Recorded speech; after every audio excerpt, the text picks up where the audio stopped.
Good evening, everyone. I'm Michelle Singer with the Kellogg-Hubbard Library. It's wonderful to have you all here with us tonight. The Kellogg-Hubbard Library has been partnering with the League of Women Voters for 7 series.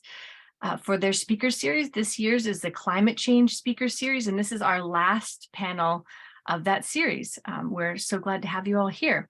A few little housekeeping items. As you probably heard, I am recording this session. So if you have people who desperately wanted to be here tonight but couldn't, the recording of this panel will be on the Kellogg-Hubbard Library YouTube page and on our website. And if you could please put your questions in the chat, our panelists would love to get to them after they speak. And if you could stay muted for the event, that would be great as well, so we can hear our panelists clearly. Kate Rader is going to kick us off from the League of Women Voters. Welcome, everyone. Thank you, Michelle, and thank you to everybody here. This is the last in our series on the impact of climate change on Vermont. And we're getting tonight, after four programs of background, we're getting tonight on what we can do as individuals. Our moderator tonight is Susan Clark.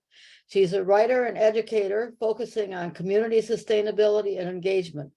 She's a co-author of books, Globe Democracy, All Those in Favor, a book about Vermont town meetings, and most recently collaborated on Freedom and Unity, a graphic guide to civics and democracy in Vermont. She serves as Middlesex town moderator, and she is a member of the League of Women Voters of Vermont. Susan? Thank you. Thanks, Kate, and welcome everybody to this great question. What can we do? We have 3 panelists tonight, Paul Zabriskie, Laura Cavin Bailey, and Johanna Miller, and I will be introducing them before each of them speaks. We're going to start with Laura Cavin Bailey. She is the Climate Economy Program Manager at the Vermont Council on Rural Development, VCRD, where she manages the initiatives to support local leaders, town energy committees, or other community groups in developing equitable climate solutions. And her work experience includes solar electric system design and installation, biodiesel production. She's a research fellow at the Energy Studies and Building Lab at the University of Oregon, an instructor at Yestermorrow, the Design Build School, and as a practicing architect of net zero energy buildings as well. So lots of expertise there. So Laura, why don't you kick us off? Great, thank you. And it's a pleasure to be here tonight. I do have a few slides that I'm going to share to kick us off here.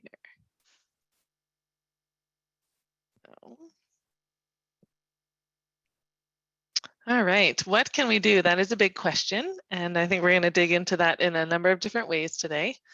But I first want to set the stage of what VCRD is and what we do. Our mission statement is to help Vermont citizens build prosperous and resilient communities through democratic engagement, marshaling resources, and collective action.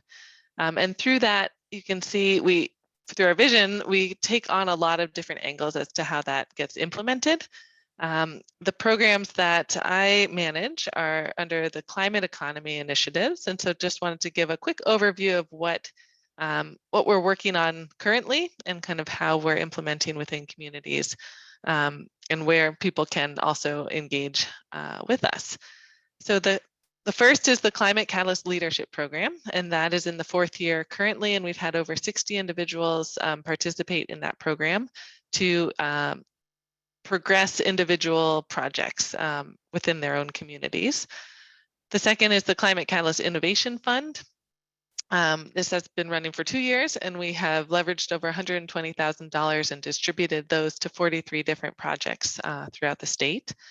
And the third part is the Climate Economy Resilient Communities Program. And this sprung out of a lot of the community engagement facilitation work that VCRD does on a community level, and focusing it on climate economy initiatives, as well as tailoring it to specific needs that a community may have, such as community engagement, strategic planning, prioritization, or program implementation as well. So I'm going to go over kind of big picture, what are some of the components to successful community projects? The first being meaningful engagement and a shared vision. And this happens on a number of different ways, but just bringing people together through a broad engagement process is a key pillar. The next is project-based motivation. And as many people know, this window dresser project that many communities have been taking on is a great example of bringing people together,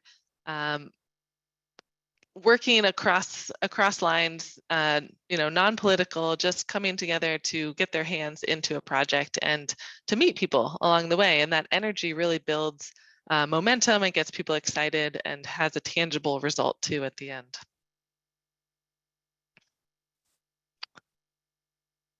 So next being cross-sector partnerships. So we often work very siloed and really stressing, well, how can we think differently about approaches to projects and project work?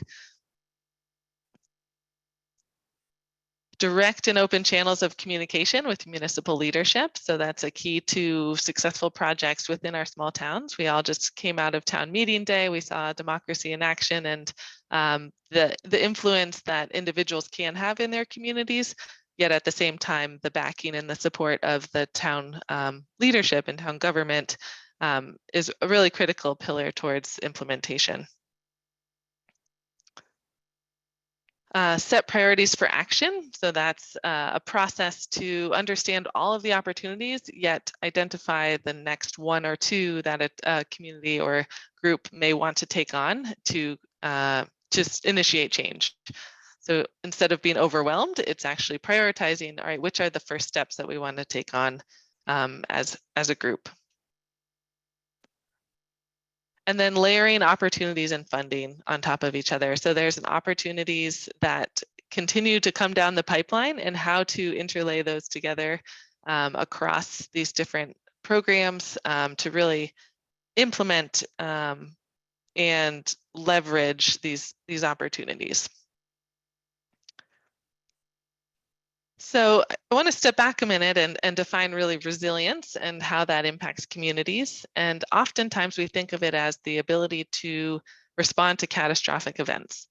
But another definition I found was resilience can be the capacity to withstand or to recover quickly. And so building that resilience takes initial forethought and sort of movement into community-based strengths and community centers and what can be there to support people on a day-to-day operations within the community, as well as during any kind of catastrophic events that may happen in the future.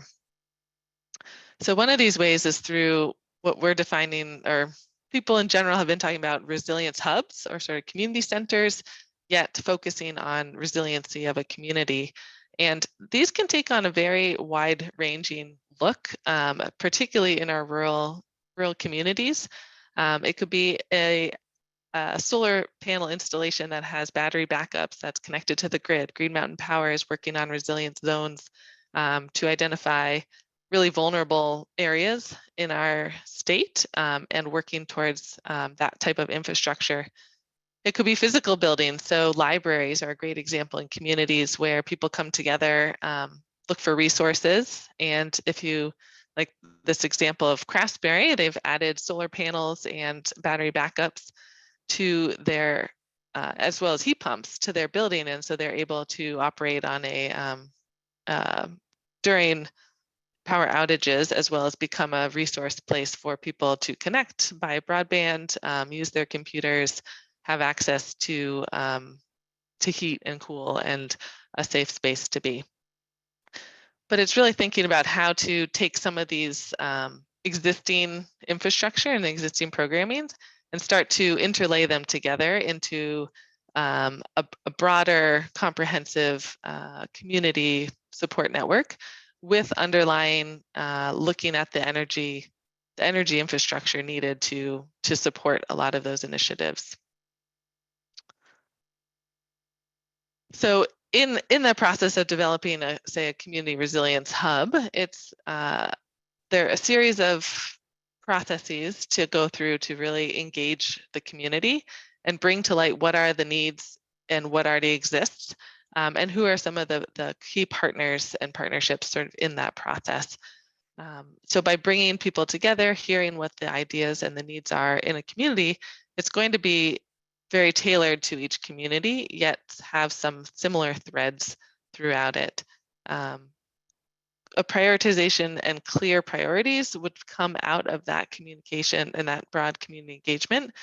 And with those clear priorities, then a town or a community is able to look for opportunities to start to implement. So looking for funds for feasibility studies, identifying existing places within the community where a hub could be expanded upon or services could be expanded upon, and then really implementation and bringing this to the forefront of a community. So there are different ways to initiate how to begin those conversations. There's a few different aspects to it, one being the municipal scale and sort of what exists, and communicating with town leaderships and staff to identify, are there infrastructure projects that are coming up and priorities that are already have been identified. It's reviewing the town plans and seeing what the energy actions have already been identified as for those communities, as well as looking at existing infrastructure and buildings and resources that could already exist within the hub, within the community, and what are those services that are being provided, and then where are there gaps to those physical infrastructures as well as social infrastructures for a community.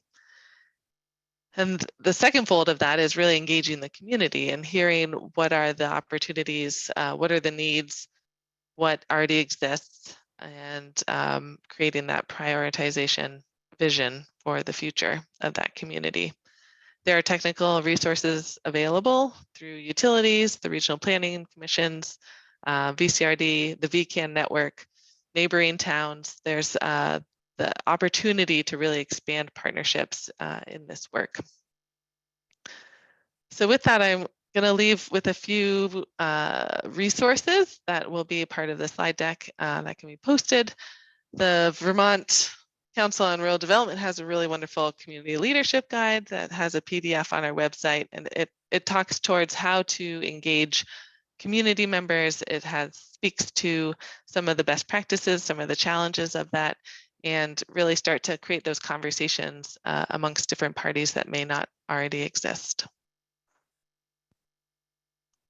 So I look forward to questions and hearing from the other folks. All right, great. Well, thank you. Thanks, Laura. Save your questions or put them in the chat. We will move on to our second speaker. Johanna Miller is the Energy and Climate Program Director at the Vermont Natural Resources Council in Montpelier. Johanna also serves as the coordinator of the Vermont Energy and Climate Action Network, the statewide network of over 120 all volunteer town energy and climate action committees and the partners who support them. So in these roles, Johanna works from the grassroots to the legislature to help advance clean energy and climate action programs and policies designed to equitably and actually cut planet warming, health harming climate pollution. So Johanna, hold forth. Thank you, Susan, and thank you everyone for joining us this evening. And to Kellogg-Hubbard, my favorite library, and the League of Women Voters for hosting the conversation. It's good to be here. Michelle, I may show just a couple of slides if that's possible. Yeah, and then thanks. I'm going to start with just a little bit more about VNRC and our work, to then talk about what individuals can do. So as Susan noted, I work for the Vermont Natural Resources Council. We're a statewide environmental education and advocacy organization based here in the capital city of Montpelier. So we do a lot of work in our beautiful citizen-led legislature and in that beautiful state house. And then we also do a lot of work at the local level. We partner with the Vermont Council on Rural Development in the VCAN network, which is that network of town energy committees. And that work at the local level really informs our policy advocacy. So it's a fundamental foundation for the work that I do on the energy and climate program. And then we also do work on forest and wildlife, water, and sustainable communities. So we try to remain very connected to the pulse of the people across the state of Vermont in doing our work. And I just want to share a little bit about sort of my story and Vermont's story. This is September of 2006. This, if you can see back here, is Bill McKibben with his trusty baseball cap. This was a walk across Vermont that I helped organize with a crew of Middlebury College students and volunteers and our climate crusader, very own Bill McKibben. And it was a 5-day walk across Vermont, and it culminated in a rally in Battery Park, which some say was the biggest rally to date, trying to raise awareness about acting on climate change. I'm down here in the lower left with my back to you. This is the same year that Vermont put its greenhouse gas emission goals in statute and set targets in line with the climate science, and then proceeded to blow by those targets, lacking sort of the will to actually enact the policies and the programs that were actually going to drive the change. Finally, in 2020, we enacted the Global Warming Solutions Act in the state of Vermont, which turned those 2006 goals into actual requirements, at least the pollution reduction requirements. Although the Global Warming Solutions Act importantly sets a very broad frame for climate action focused on mitigation, reducing the pollution that we collectively combust, and then adaptation and resilience, helping Vermonters and Vermont communities become more adaptive and resilient in a warming and weirding world. So as you can see by this chart from our friends at the Energy Action Network, Vermont has legally binding targets, and we are far from meeting them. And so we have more work to do. And it starts both at the individual level, and it starts at the community level. It's certainly at the state level. So there's layers of action that we need to be taking. So I'm going to speak pretty quickly about the big buckets. Clearly, in rural Vermont, how we get where we need to go is a big piece of the emissions that we collectively emit, how we power our homes and buildings, the electricity we use, and how we heat those homes and buildings. And so I have borrowed from the amazing author Michael Pollan in thinking about how we transition. And I, for us, I think in this transition, the goal is to use renewables, not too many of those renewables, and mostly electricity. So making sure that the power that we use to get where we need to go, heat our homes, electrify everything, is from the cleanest energy sources possible as we move away from fossil fuels. And then again, we need to help our communities adapt in a warming world, and that goes in line with things like investing in our agriculture and our working in natural lands, and ensuring that we have management practices that mitigate emissions and improve resilience, and we build on our natural assets and embrace nature-based solutions. So through strategic conservation and healthy waterways. So there's lots of different components to the work that we need to do. I know that this conversation tonight is really focused on what we can be doing as individuals. And so, I think we can be doing a lot. Each of us has influence, and each of us stands to benefit personally from making better choices for the planet. Our wallets, our health, our environment will benefit from those good choices. And it starts with the choices that we make. So when you need to replace a car or any other piece of equipment, you can choose to never buy anything that needs fossil fuels. And that's important because it's going to cost you less to operate. It's going to be better for the air and water. It's going to reduce our dependence on foreign oil and connected to foreign wars. So there's a lot of things that we can do personally. And again, I just would underscore that to do this at the scale and pace that we need to drive the change that we need in line with the climate science, it's going to require a systemic and equitable approach. And that's where I think policy is actually fundamental to making that happen. But when it comes to individual choices, I just want to hit a couple of quick highlights in 4 big buckets in the sort of range of their greenhouse gas emissions. In beautiful rural Vermont, transportation is our largest source of emissions. So in terms of what we can do when it comes to our transportation system, our cars, either going without one, using public transit, carpooling, biking or walking, or if you need a car, which a lot of Vermonters do, switching to a more fuel efficient vehicle, or better yet, an electric vehicle is going to reduce emissions. And thankfully, as you're going to hear from my friend Paul Zabriskie at Capstone Community Action, there are many programs like Mileage Smart and Replace Your Ride that help Vermonters, especially lower income Vermonters, actually make those kinds of investments possible. So transportation is a big one. We can reduce air travel. If you must travel, you can, offset those emissions if you can. But that's the transportation sector. There's a lot more to talk about there. But when it comes to our homes, how we stay warm in this cold climate, this is the second highest source of climate pollution.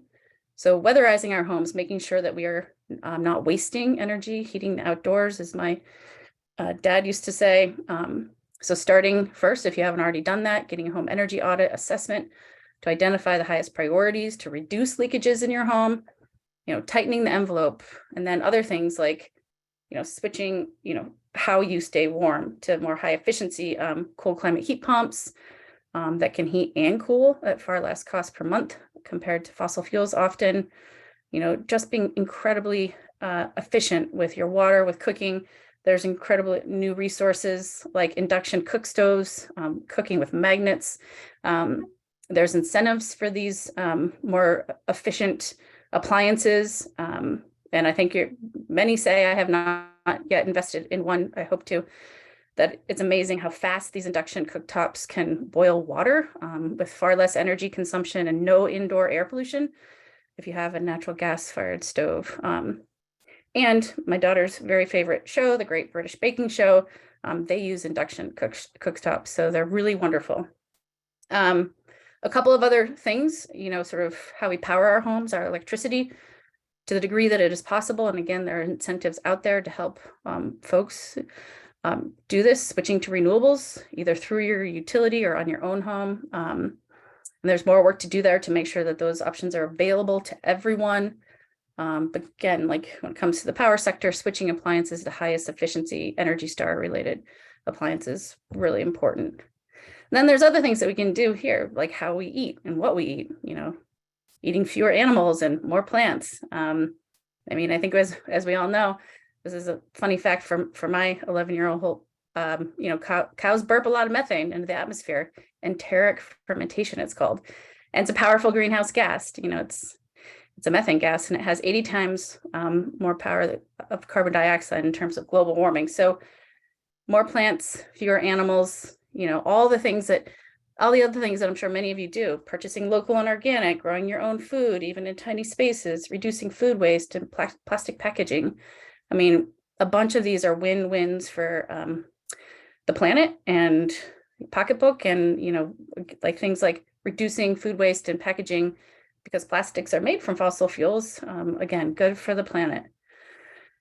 There are many other things we can do here, and I'm going to share a list of some of these with the organizing team in case it's helpful for you all. But thinking about things that what we can do to take care of our yard with less fossil fuel dependence through more electric lawn equipment, etc. And then doing what we can using the power of the purse, divesting, not purchasing fossil fuels, and then really importantly, I'm going to sort of end with this big bucket of work. This is where I spend a lot of my time, which is just really getting involved, talking about these things and promoting if you've made different investments or changed, your habits in different ways, making sure your friends and family and neighbors know about what you did and the benefits of those actions, how they may have saved you money or improved, sort of your indoor air quality or your health or whatever it is. I think, it's the power of people as we work to sort of normalize these things that are not yet as fully widespread as they need to be is really important.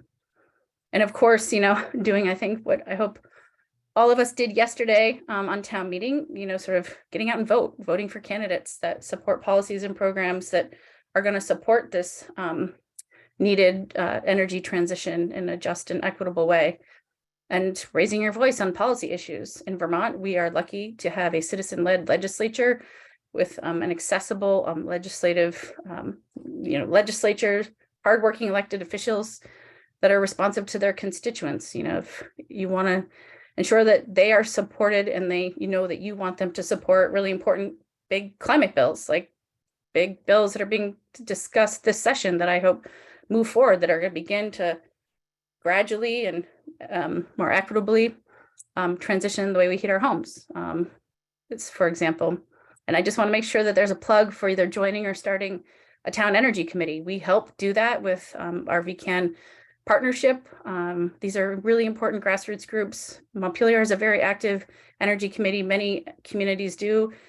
If you're not already involved, highly recommend that you get involved, or otherwise just joining a board and offering your skills to nonprofits or others that are working in this area. So there's a lot to do, and thankfully in the state of Vermont, we have amazing resources to help you do it, whether it's partners like Efficiency Vermont or other organizations. There are a lot of partners that we can lean into, and that includes our partners at Capstone Community Action, which I am incredibly grateful for, the network of community action agencies that are working to support some of our most overburdened Vermonters. So there's a lot you can do. Happy to talk more and answer any questions that you might have, but I'm going to turn it back to Susan to turn it over to Paul.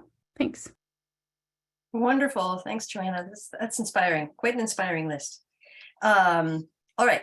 Paul Zabriskie is Director of Weatherization and Climate Impact Programs at Capstone Community Action in Barrie.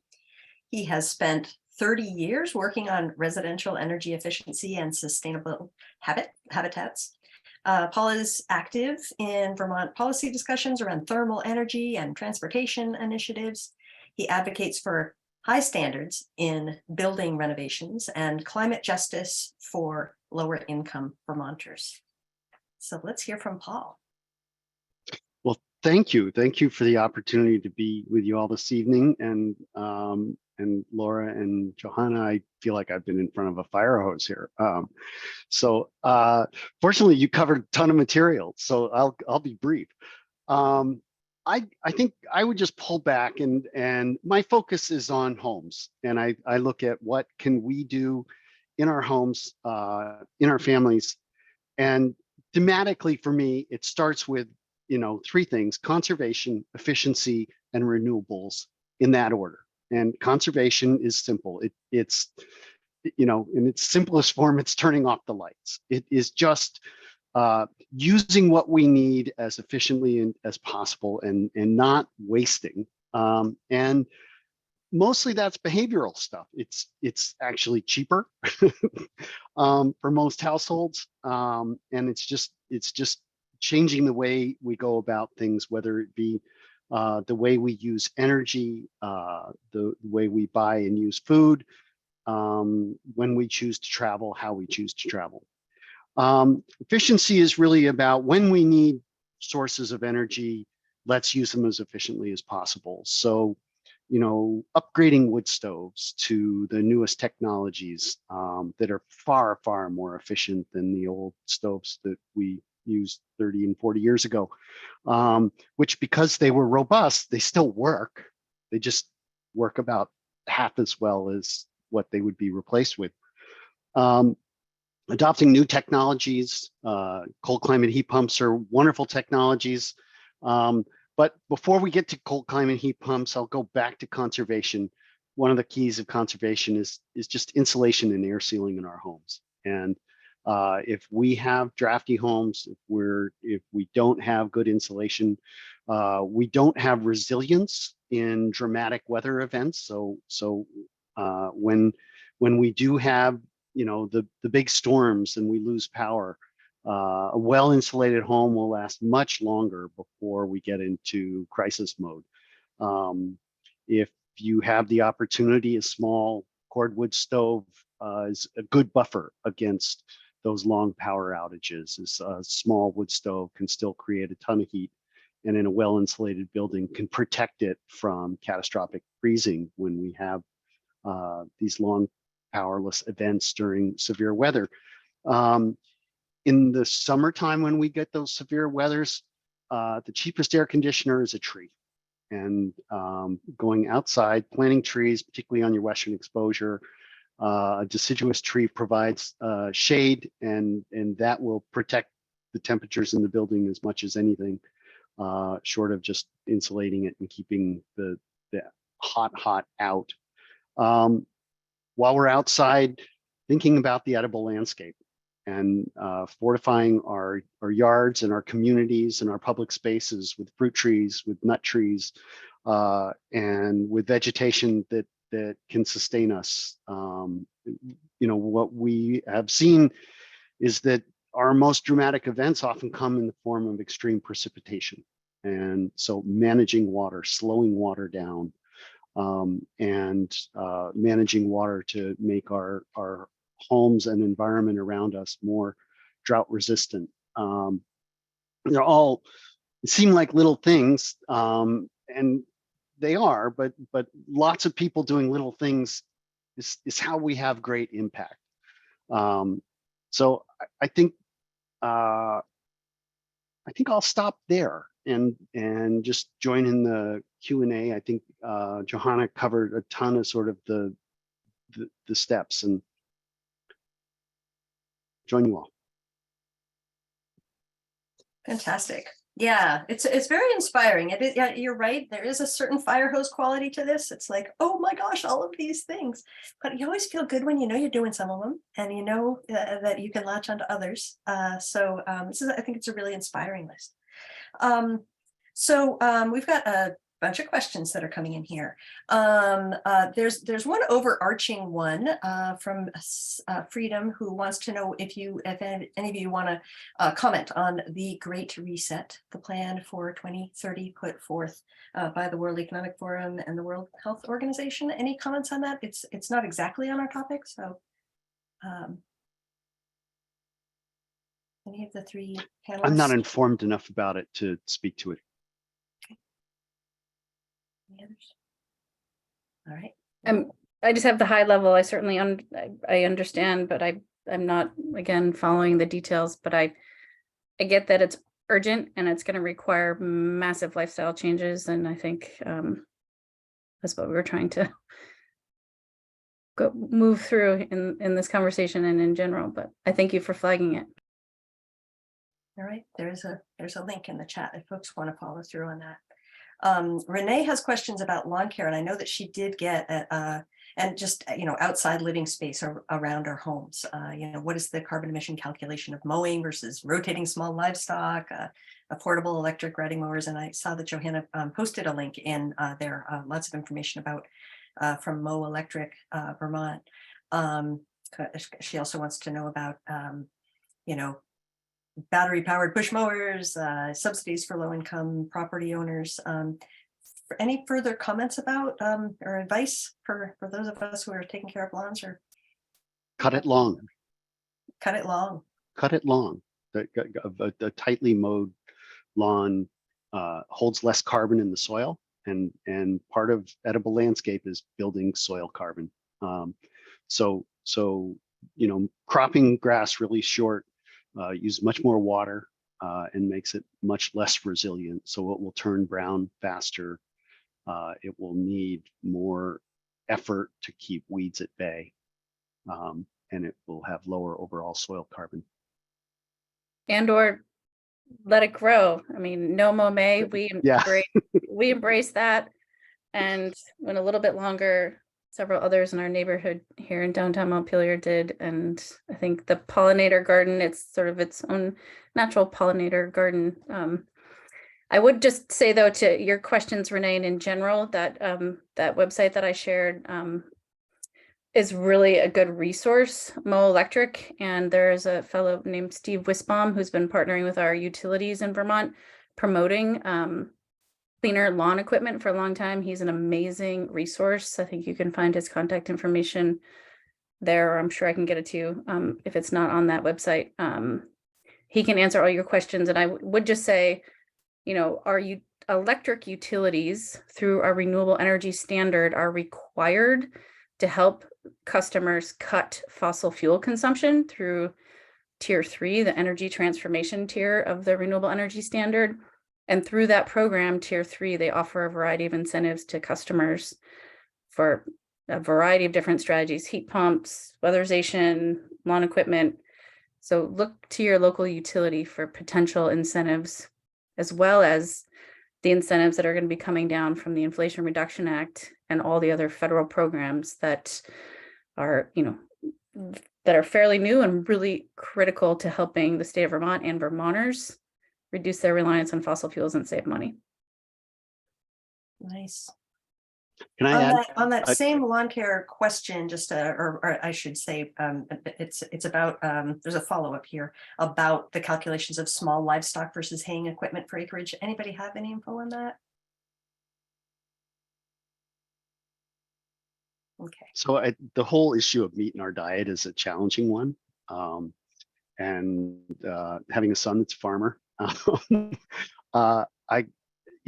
think buying local is critically important. I think that the overall calculation of meat on the industrial scale is very different than what it looks like at the Vermont scale. And in many ways, it's sometimes the best ways to grow or build soil in Vermont. I just want to circle back to the whole question of like battery powered stuff. And I think one of the challenges we have is it's expensive, and batteries are quite honestly a limited resource. I'd put out there, share with a neighbor. If it's between buying electric yard stuff and buying an electric car, you know, I put 50 times more gasoline in a car than I do in a lawnmower or an ATV to plow or whatever. So, you know, the big issue is our cars, and transitioning our households away from the gasoline we put into cars is a really high priority for most rural Vermonters. And it's a huge challenge. The expense is enormous. And the other pieces, to the extent that we have neighbors and relationships where we can share some of that stuff, it's just fewer batteries we have to buy. All right. Sharing with neighbors. Great. Yeah, and on that, I'll just sort of add, there are tool libraries that are popping up all over too, to be able to share on a broader network, maybe not just neighbor to neighbor, but within a community as well. So those are a lot of town energy committees or individual climate catalysts that have been part of the program have initiated those within communities and have been really well received. Yeah, Laura, you might want to give a quick summary of Craftsberry's Resilience Hub story. And I know that they have a library of things. That was one of the ideas of not just books, but stuff that you can share. Do you want to talk briefly about that? Yeah, I can speak briefly to it. I did put a link to the VCAN winter webinar that Vince O'Connell and Ned Houston were present there on the Energy Committee in Craftsberry, and they really spearheaded the project, so can speak to the specifics of it. And really, they started with a larger vision of a solar array that would then support the schools and have a larger resilience hub aspect, but challenges with utilities and whatnot scaled down the project to the library. So it was a really manageable first project for them to take on. It essentially enabled the library to put in a heat pump, have heating, cooling, be a sheltered center, as well as connect the renewable energy with the battery backup system to house their small food shelf distribution center is there, so they can keep produce refrigerated and accessible to community members. And libraries are inherently a place to connect and communicate. And so people can also access Wi-Fi and broadband there. if there are power outages, but then also expanding those opportunities for day-to-day operations as well. And overall, it's bringing the cost of the library's daily functions down by having the renewable energy system and battery backup just as an operational everyday level. And then it's also adding these potentials for different operating modes, as well as bringing different resources and different layering of services into their building. Great. Go, we can all check out what's happening in Craftsbury. That's, I'm sure, an inspiring model. Jeff says we talk about what we should be doing, but there are some things that maybe we should not be doing. And he's suggesting, for instance, depending on the capital intensive fossil fuel powered digital infrastructure. So we are, he's saying a first step would be to acknowledge and understand the carbon cost of digital activities, things like this Zoom call, the carbon cost of social media, of streaming movies. So the bottom line is the foundational resource of the digisphere. Is fossil fuel related electricity now and into the foreseeable future. And he comments that I have been told that the State Climate Council only considers 20% of Vermonters' total energy use in their calculations, so that 80% of that energy use is outsourced, so to speak, and doesn't take into account the total energy footprint of Vermonters, things like digital presence, online purchase. Any comments on Jeff's observations here? I mean, I guess I would say two things. I think duly noted. There's impacts from everything we do. Their digisphere, as you said it, Susan, is pollution intensive. And I think we need to try and tackle as much as we can, as quickly as we can, and certainly as equitably as we need to. And so I think point well taken. I guess I would say, I don't know anyone tackling that particular issue. I think, up until recently, with lack of leadership at the federal level, we're doing more at the federal level, and that's the scale of sort of putting big tech companies like Google and Meta, Facebook, or whatever on the hook, as opposed to what Vermont can do, which is a little different. So I think we are really focused on where we have agency in the state of Vermont and helping Vermonters, do what they can while being aware of the things that you raised, which are really important. One thing I just want to note about outsourcing our pollution. So the way Vermont tracks greenhouse gas emissions, this is real wonky, so bear with me, is that we use an in-boundary inventory. So looking at the emissions that we emit within our state borders. Clearly, since we don't frack, mine, or drill, we do outsource a lot of that stuff because we import every liquid drop of the fossil fuels that are exacerbating the crisis. We don't calculate a bunch of things that we use currently, because if different states like Vermont use different inventories, people will be using different analyses. So the EPA and other states use the in-boundary analysis to get a sense of the calculation. So other states are calculating the emissions from the other things that we are using.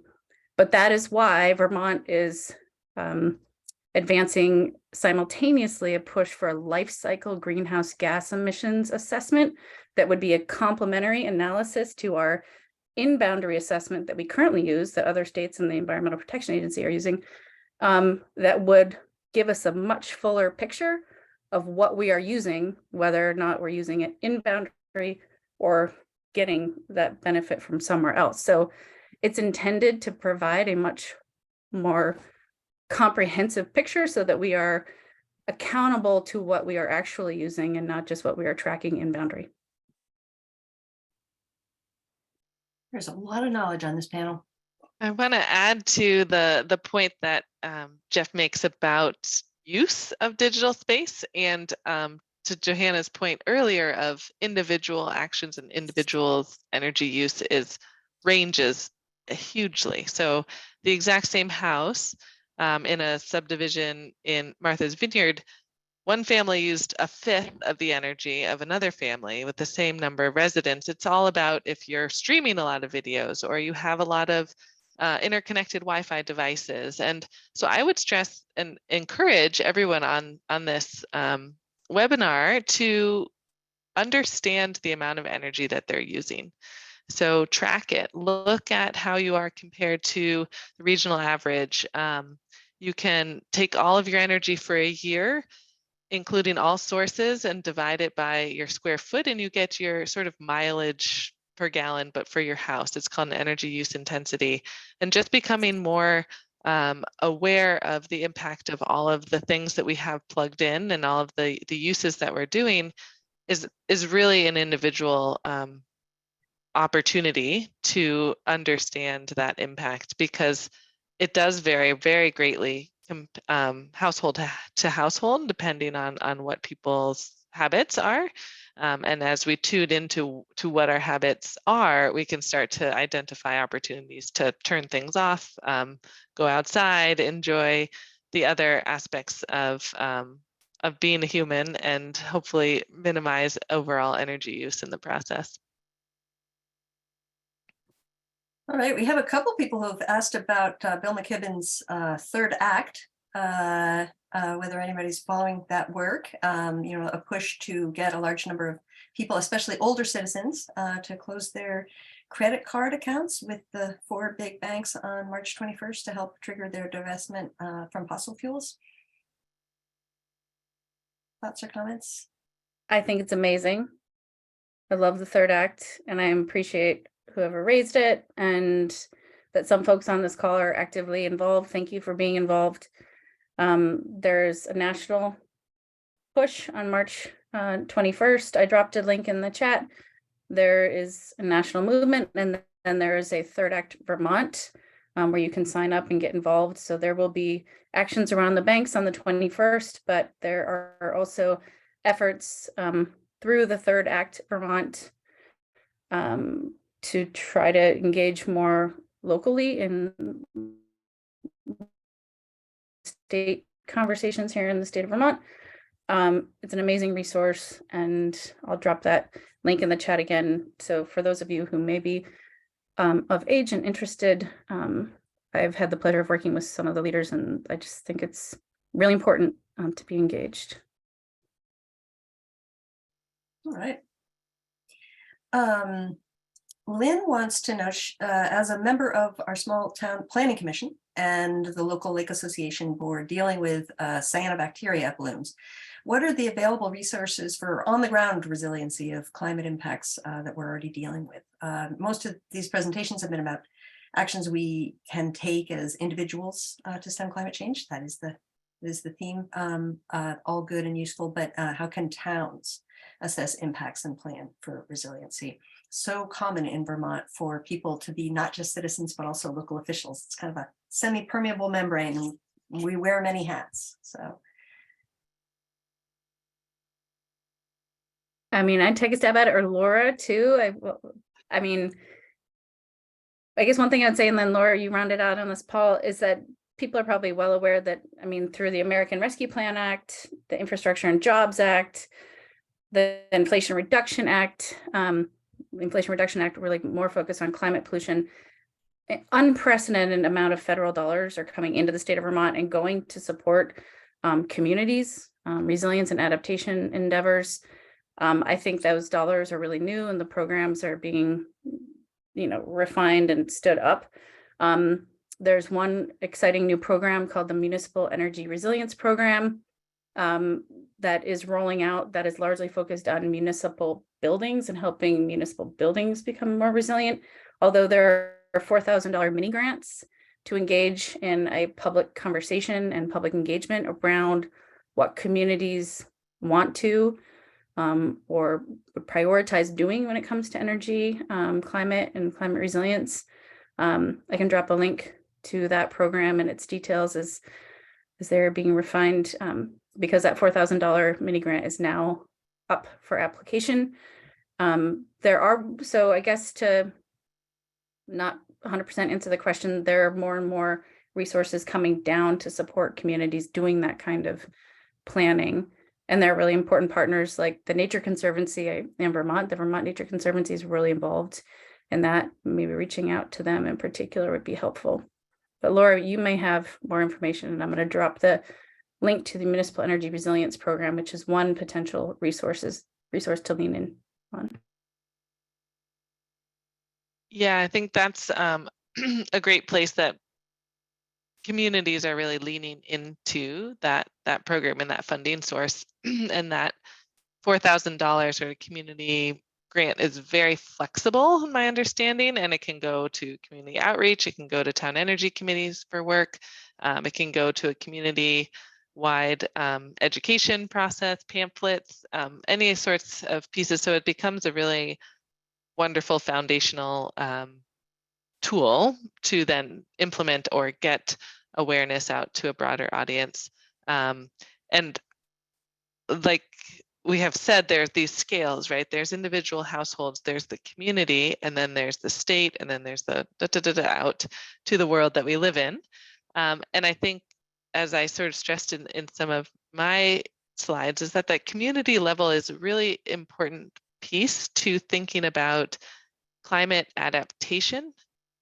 So we're talking a lot about mitigation and minimizing energy use, but we really also need to start to think of what do we need to adapt and to create a collective future that we all want to be a part of, knowing that there's going to be challenges and bacteria blooms and other pieces of our environment that we're going to have to react to and adapt to as they move forward, and hopefully innovate and work creative. We're a very creative species, and how do we start to think of new solutions or new opportunities that come out of some of those challenges that we're seeing as a direct result of past implications and past ways of being and using energy or using fertilizers and other aspects. So what are some of those ways to switch the lever and start to use resources in a different way?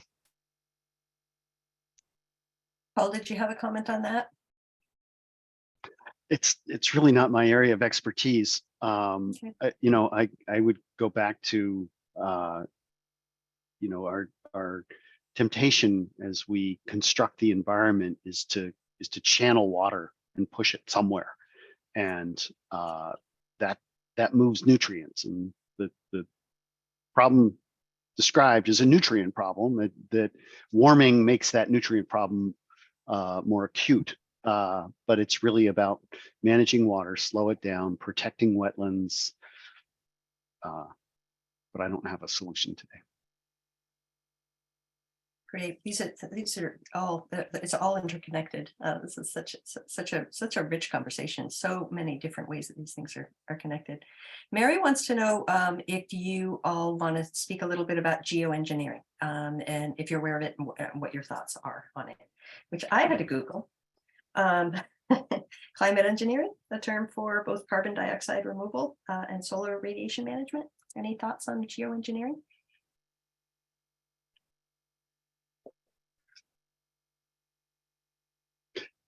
This gets dark, not to put a pun on it, but it is an incredibly challenging topic. It's sort of admitting you've lost the battle, and it's tinkering on a scale that our history suggests we're not very good at. So I don't pretend to deeply understand the science. I think, for myself, all I can do is focus on slowing down the need to take drastic steps and enormous risks.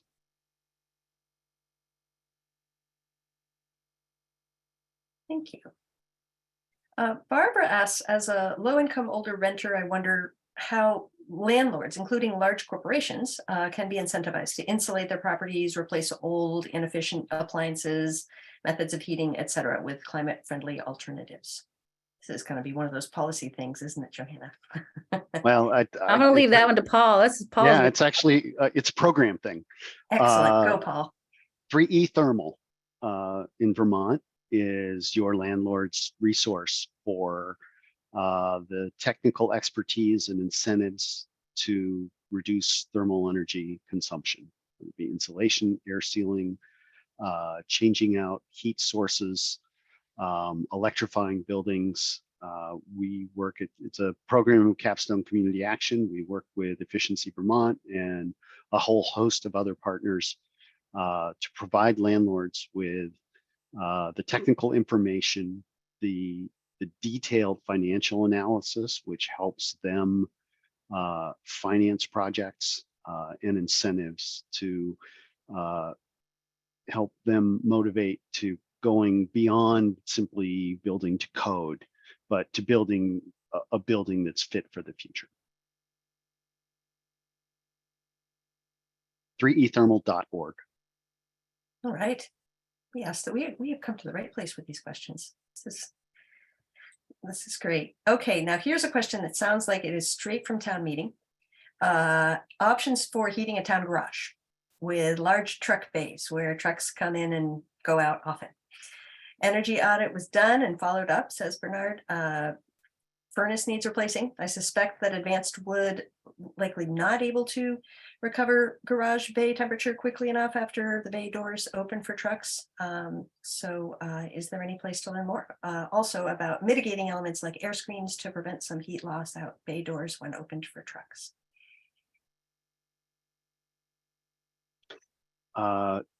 So thermal mass in an environment like that. So radiant floors, it's kind of hard to retrofit into a garage, but in a new build, first of all, air seal the building, control leakage to the outdoors, quality garage doors, overhead doors, heat recovery ventilation or enthalpy recovery. So we're managing the moisture content and the air quality in the building aggressively or actively, maybe probably a better term. Heat pumps can actually move a lot of energy in a hurry if they're sized correctly. I would not be investing in fossil fuel in 2023. I don't care what the building is. Fix the building before you choose to reinvest in a fossil fuel appliance. Would be my general suggestion. What's the difference between geothermal systems and heat pumps? Somebody wants to know that. Unless, oh wait, did somebody want to follow up on what Paul just said? I'll just add to the garage conversation. And I know it is a very challenging building type because the doors are opening and then there's exhaust from the equipment in there that needs to be getting out of the building. And so there is a very high turnover required for ventilation, but as well as just sort of natural turnover of those spaces. And definitely to Paul's point of thermal mass and radiant opportunities, unfortunately, there's not a lot of options of air to water heat pumps in the US yet, but they're coming. They keep saying they're coming. The air to air heat pumps would likely not be able to keep up with that type of transfer required or sort of a volume of air movement in that space. But I question the opportunities in a town garage. Like, what are the set points? Are there spaces that need to be heated all the time? And kind of, are there creative ways to think about what is the thermal envelope? Where are things? What are the zones? How do you treat things differently within a workshop versus just a storage space for a vehicle? And really think about how we use a building to then optimize sort of the systems and the active systems that are needed to heat and ventilate those spaces. Okay.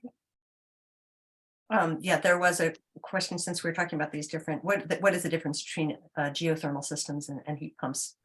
Deborah wants to know which system is better, if you have a comment on that. I can do a very quick overview. A heat pump is simply a device that moves heat from one place to another. Your refrigerator is the best example. It moves heat from the inside of the box through the coils to the floor and blows it out onto the kitchen floor. And an air-to-air heat pump it is doing that. We often call them mini splits, when they're sized sort of one outdoor unit to one indoor unit. That's taking heat from the outdoors and pushing it into the indoors. We have air, water to air heat pumps or air to water heat pumps, which take heat from the outdoors and push it into water heaters, and store that heat from the outdoors in the form of water. Typically, we're hoping for water temperatures around 120 degrees. So it's not going to heat water to the temperature of a boiler, which might be 180 degrees. But it's a very compatible technology with many radiant systems. So you have outside is your source of energy, the outdoors. You're using a heat pump to put it into another form of energy. It can be air or water. And then you have distribution, which could be blowing it around in the air or moving it around in water. A ground source or geothermal heat pump is taking energy from the ground, typically moving it in the form of water, circulating water in wells or in large loops that are dug into the ground below the frost line. And so it's taking water that is the temperature of the ground. Let's say it's 50 degrees. And then it's extracting the energy from 50-degree water and lifting it to indoor air temperatures. So when we talk about the efficiency of heat pumps, we're talking about the lift. That if it's 0 degrees outside and we want 70 degrees inside, that's a 70-degree lift we're asking that device to do. That's harder than lifting from 45 degrees or 35 degrees. So the efficiency of heat pumps changes based on that lift. And what the advantage of geothermal offers is that the ground is giving us our source temperature of 50 degrees. It's easier to extract the energy from 50-degree sources to lift to 70 degrees. But it does require the infrastructure of either wells or dug into the ground, which can be very challenging in an environment with a lot of granite. Like, for example, Vermont. Places in Vermont, there's places where it's very suitable, where you can punch a well very easily, and it's quite a viable technology. It's a very site-specific thing, and we're seeing rapid evolution of the technologies as scale brings more and more opportunities. The first time I heard of it, I thought it was alchemy. I actually thought the people who were describing it to me were joking, but it makes more and more sense the more I learn about it, obviously as a humanities major. Anyway, Sally has a nice story just about that there are personal bonuses to making energy changes beyond the environmental protections that they provide. She says, for one, not owning a car and staying closer to home, walking, cycling, taking the bus, and borrowing a car from a friend have all pleasant benefits that I have found, which is just lovely to remember in these kinds of conversations. Would each of the three of you please tell me a story about an advantage that you've had, a nice thing that has happened to you because you are saving energy? I could talk a little about the wood stacking parties that I've been having with friends for, I guess, I have to admit it's decades, many decades now. And we don't burn as much wood as we used to, but it's still super helpful to have friends around. And then you make spaghetti for them afterwards. And then after they've stacked all your wood and then eaten the spaghetti, then they thank you. They're like, thank you. And you're like, you gotta be kidding me. You just stacked all my wood. So other stories about how this actually has additional benefits. I can share one. Oh, go, Paul. Okay. Some years ago, the town of Middlesex insulated its elementary school, the Rumney School. We had our version of a barn raising. We had a couple dozen volunteers crawling around in attics. We worked with a local weatherization crew who was sort of directing traffic and helping train people, but not only did we get the school insulated, which saved tens of thousands of dollars a year for the community. But everybody who participated walked away with a foam gun and an understanding of how to go about starting to attack a challenge in their own homes. And it was a tremendously fun community event. And I think a lot of people learned a lot and gained a lot from it. I actually remember, Paul, you standing up at town meeting the next year and being able to point to the savings that were gained from that. Excuse me, my cat is crazy. The savings, the actual savings, and so that you can actually see the results of individual actions. Johanna, Laura, any stories for us? Nice, Paul. I love that example of just sort of community effort going into something, and I only hope that the municipal energy resilience program that's now launched can initiate even more of those, because one of the beyond the community grants is then the energy audits for municipal buildings, and just becoming more aware of what opportunities exist within our town infrastructure.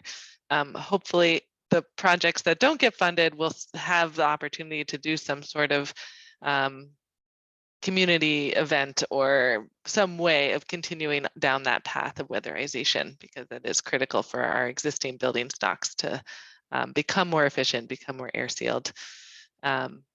And I want to share, speaking to Susan's question about things that just happened yesterday. So my town meeting was at the local elementary school, which is very close to where I live. And albeit I don't live in a town center, because Facein does not really have a town center, but I have a trail network out the back of my little street, and I was able to ski to town meeting in almost less time than it would take to drive there. And I hung up my skis and walked in and participated, and then skied home and extended the ski on the way home. So just an opportunity to be out in the woods and connected to my rural community in a way that I am able. So thanks.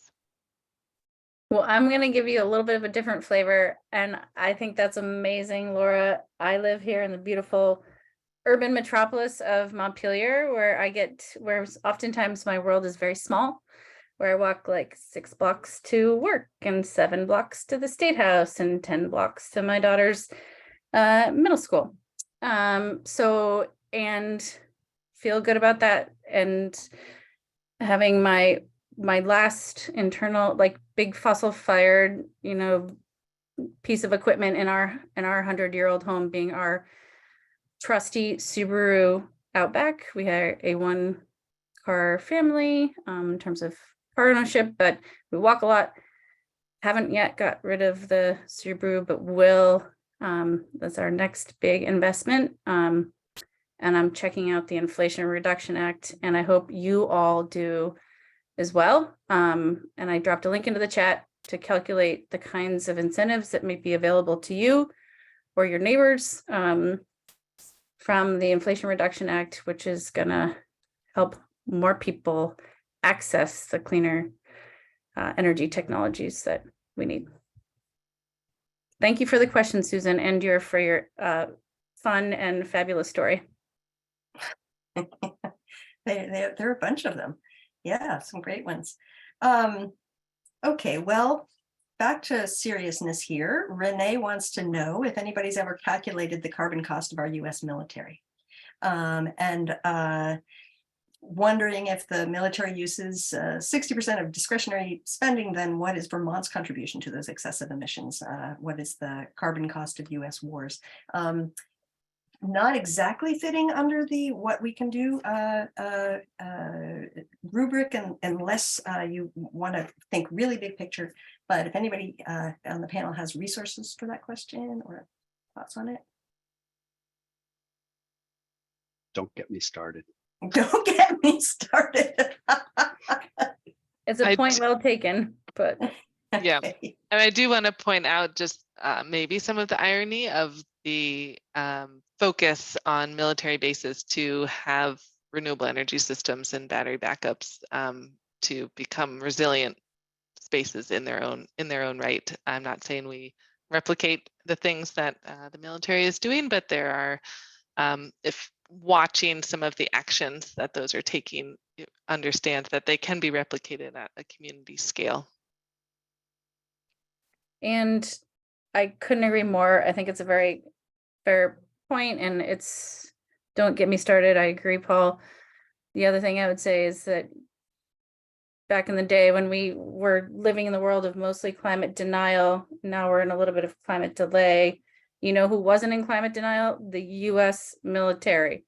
That didn't mean that like presidents like George W. Bush and then Trump and others didn't do all they could to stop action, but the climate crisis, I think, really is something that the Department of Defense is very well aware of. And as Laura highlighted with some of those examples, they're girding, we need to gird as well. And that's what we're trying to do at the individual, community, and state level here in this lovely state of Vermont, do all we can. So I just think it's, there's a lot to it. Thanks. That's pretty good for not getting, don't get me started. Good restraint on everybody's part here. Okay, here's a question that I think, if I'm right, this is a question about phantom load. Everybody has, this is from Sally, everybody has an LED light to let you know that something is on, like something, your whatever it is, something's on, it's got a little light. How do we track usage? She says, I know someone who unplugged everything at night and found her electricity bill went down quite a bit. Thoughts on that? Wow. So I have a Sense device that that tracks sort of our consumption day in and day out, and I'm trying to pull it up now. I could probably share a screen. Anyway, this is a device that is, I don't know, used to be $125. I have no idea what it costs a day. A couple inducers that go on the leads coming into the building from the electric meter, and two others if you have solar. But it listens to your electric lines, and it reads how many electrons are flowing through at any given second, as well as recognizing the noise signature of different devices within your home. And every device has a noise signature on the electric line. Anyway, so it can recognize a refrigerator running, or a coffee maker running, or a vacuum cleaner, or dryer, or heat pump, or car charger. And it can give you cumulative totals at the end of the month. And then there's this whole other group of, it's called always on, and it because it's always on, it doesn't have a recognizable signature, because it's all just part of the chord of music that is your electrical panel's unique characteristic. And anyway, so the Sense device is a device, and there's a handful of other tools out there. The Kilowatt is a handy plug-in thing that just gives you a reading of any single device and what it's using. But generally speaking, if it's plugged in, it's using some power. There's not many things left in our world that don't.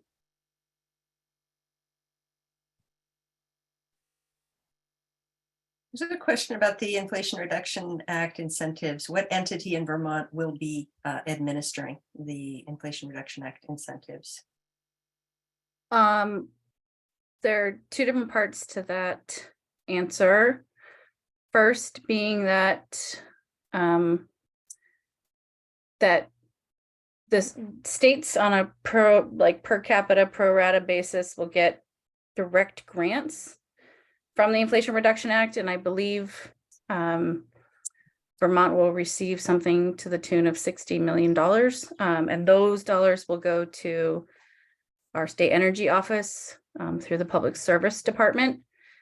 And it's certainly my hope that those dollars, again, around 60 million, will go to support low-income Vermonters or renters or others who don't have what they call a tax appetite to get support in accessing clean energy solutions, because the lion's share of the benefit through the Inflation Reduction Act will come through tax incentives. So just like we have now with the investment tax credit with solar, 30% of the cost of a system, off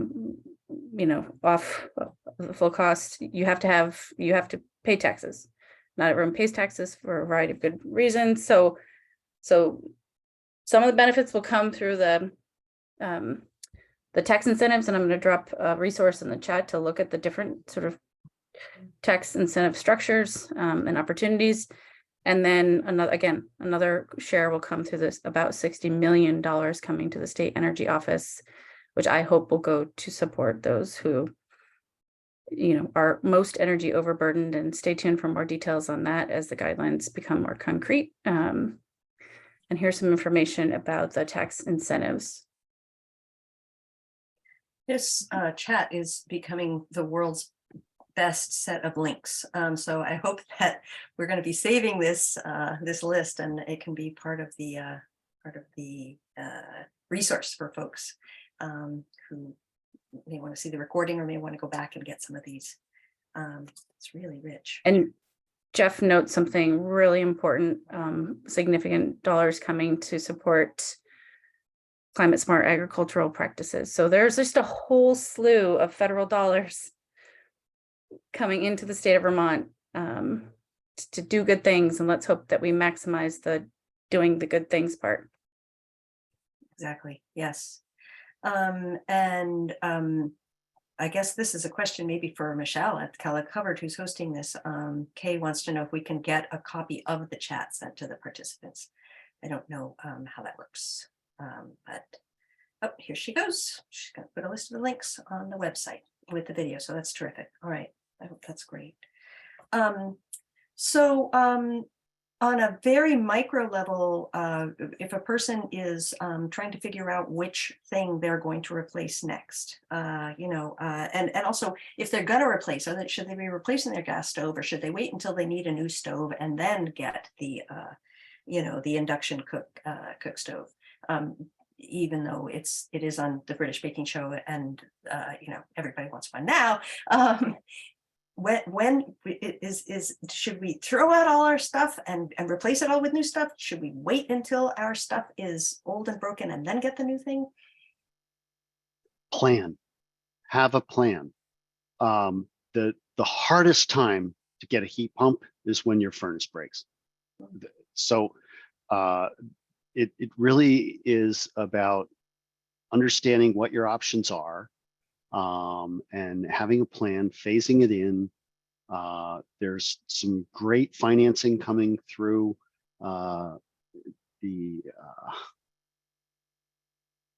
forgetting the name of the program, through VHFA, but financing on your electric bill. So there's opportunities coming, but having a plan for the various stuff in your house is the way to go about it. And that includes the electric service coming in. If you have a old home with 60 watt or 60 amp service or 100 amp service, that may need upgrading. And that's a complication that you want to address sooner rather than later, because it may limit your ability to do high-speed car charging and induction cooktops and heat pumps, heat pump hot water heaters. I should just say that there is programs coming. I believe that the Department of Public Service got $20 million for a program to help with surface upgrades for income eligible households. I haven't seen anything related to how that plan is rolling out.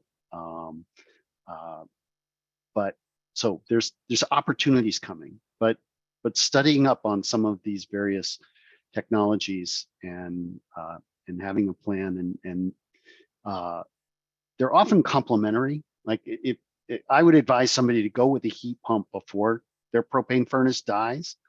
So it's running less, much less oftentimes, but it's there as backup. I wouldn't tear out a working system. Transitioning to cordwood, as I said earlier, is a important backup. If you are in a particularly larger, older buildings that are really hard to insulate well. having the backup is a good thing. Backup that doesn't require electricity. If only I could get my my wood stove to also flush my toilets when the power goes out. That would be great, but haven't figured out that connection yet. But so Renee It's wants called to buckets, Susan. I know Buckets and believe me, I knowing know. where there's running water around your house. I know. It would be easier. That's all. Renee wants to know if you have any comments on passive solar via south-facing window exposure or south-facing solar hot air heater. My comment is that it's great. Unfortunately, we're not building a lot of new homes or housing in the state of Vermont right now, which is a whole other issue.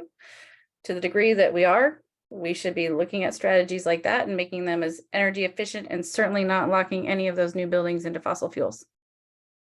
That's my thought. So I can living in a passive solar house, I can speak to the challenges of days when you come home and the butter is melted because it went to 85 degrees on a sunny March day. But overglazing is glass is R1. A double pane, maybe R3.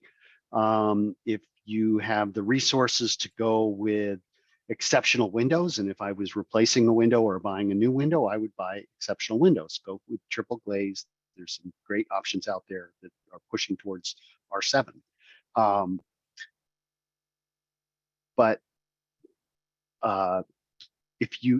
passive solar tends to overglaze a building. So there's a lot of heat loss that goes along with the heat gain.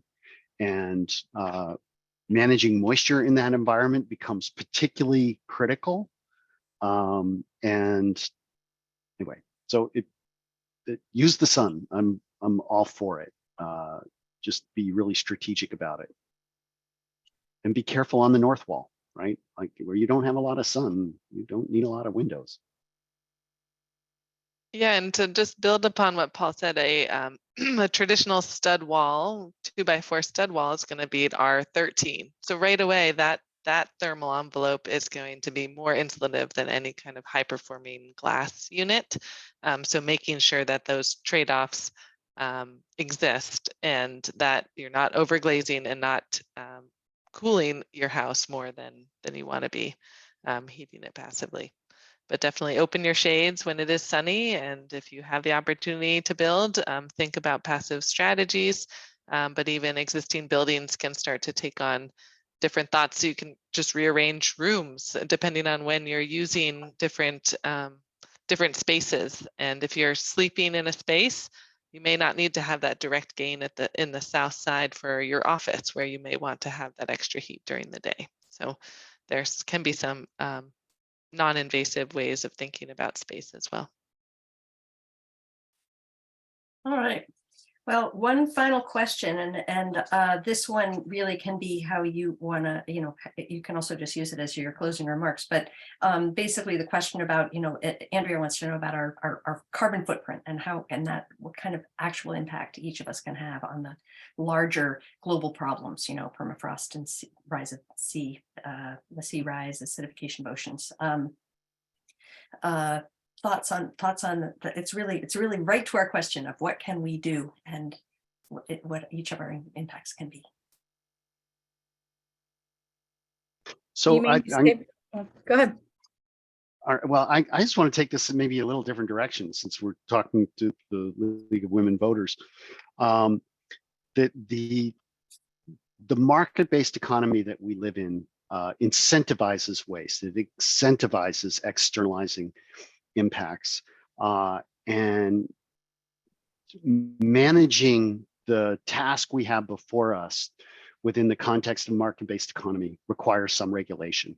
And there's a lot of efforts going to putting that in place. And I guess I implore Vermonters to become members of organizations that are watching and advocating for your values in government And when they ask you to reach out and talk to your legislator, make that call. It is the most impactful thing we can do is change the structure of how our economy works to help us manage our way through this transition.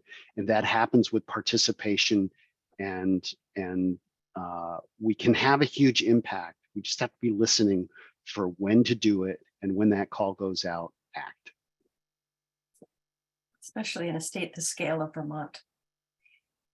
I mean, I couldn't have said it better, and I thank you for saying it, Paul, especially for someone who has worked so closely with and for, lower income Vermonters, who we really need to prioritize in this transition. I fundamentally believe, my theory of change is to do all we need to do. We need supportive policy and regulatory frameworks to do it at the scale and pace that the crisis requires. And we, our agency in Vermont is largely at the state level. To Paul's point, we're pushing right now on an Affordable Heat Act, S5. It is a policy that will gradually begin to transform the heating sector so that our fossil fuel heating providers who have kept us warm for generations can continue their good and important work, but sell us options for staying warm rather than just fossil fuels. So it's not a perfect policy. It's going to be an iterative policy, but it is designed to deliver more cost-effective, affordable, cleaner heat technologies in line with the science. And we're going to need to lift a lot more in a lot of different sectors. And I hope that folks will stay tuned to my organization and others to figure out how to get involved and really participate. I mean, we have a still working democracy here in the state of Vermont. People care about climate change. Since 2006, we've been talking about it. Now is the moment to actually do something about it. And we're going to need your help to deliver. So I hope to do that with you all. And I just want to say thank you for the softball question at the end, Andrea. Your point is well taken. There's a lot of challenges, but we can all do what we can only do. So do as much as you can. And thank you, Kellogg-Hubbard and the League of Women Voters for hosting this really important conversation. Thank you. Wonderful. Okay. Laura, did you have a last word you wanted to say, or it's hard act to follow? I think we'll end it there. It was just looking towards the positive impact Absolutely. that we can. Yes, as in the chat, when we do something and talk about it, it inspires others, says Sally. So thank you all for your just awe-inspiring wealth of knowledge that you have shared here. It's extraordinary how smart this panel is and how much information there is to share. And these are some terrific questions that folks have put in the chat. I'm very inspired by how engaged everybody is. And I hope that we've all been inspired by this conversation. So I want to really thank you all for participating, and thank the Kellogg-Hubbard Library and the League of Women Voters for hosting that conversation. Thanks everyone for coming.